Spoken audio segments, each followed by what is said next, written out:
19 अप्रैल 1975 जब भारत का पहला सैटेलाइट छोड़ा गया। उस सैटेलाइट का नाम रखा गया आर्यभट्ट। कौन थे ये आर्यभट्ट जिनके नाम पर इंडिया ने अपने पहले सैटेलाइट का नाम रख दिया? आइए जानते हैं। आर्यभट्ट भारत के महान गणितज्ञ और खगोल वैज्ञानिक थे।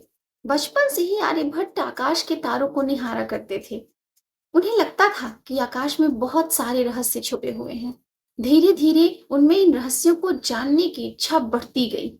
शुरुआती शिक्षा ग्रहण करने के बाद वे आगे की शिक्षा ग्रहण करने के लिए भारत के उस समय के सबसे प्रसिद्ध विश्वविद्यालय नालंदा विश्वविद्यालय में अध्ययन करने के लिए गए।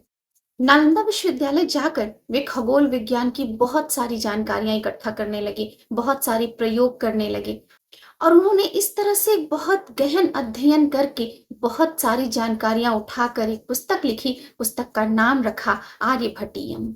यह ग्रंथ आर्यभट्टियम खगोल विज्ञान की एक उत्कृष्ट रचना मानी जाती है। इस पुस्तक से प्रभावित होकर उस समय गुप्त शासक बुद्धदेव ने आर्यभट्ट को नालंदा विश्वविद्यालय का कुलपति बना दिया। आर्यभट्ट ने जो प्रयोग किए थे, उन प्रयोगों के आधार पर जो निष्कर्ष निकाले थे, अपने अध्ययन से जो निष्कर्ष निकाले थे, उनमें से कुछ मुख्य ऐसे थे।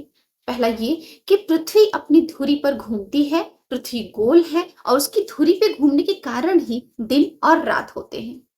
उन्होंने यह भी बताया कि चंद्रमा का अपना कोई प्रकाश नहीं है, वो सूर्य के प्रकाश से चमकता है।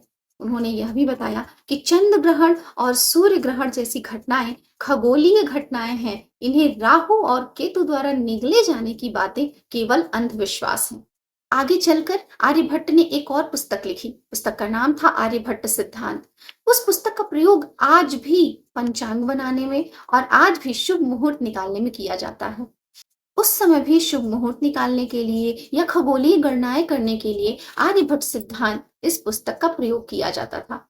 और आज जैसे हम बहुत सी चीजें पंचांग के माध्यम से पहले जान लेते हैं कि सूर्योदय कब होगा, सूर्यास्त कब होगा, ग्रहण कब लगेगा, सूर्य ग्रहण चंद्र ग्रहण की जानकारी प्राप्त कर लेते हैं दिन और समय के साथ।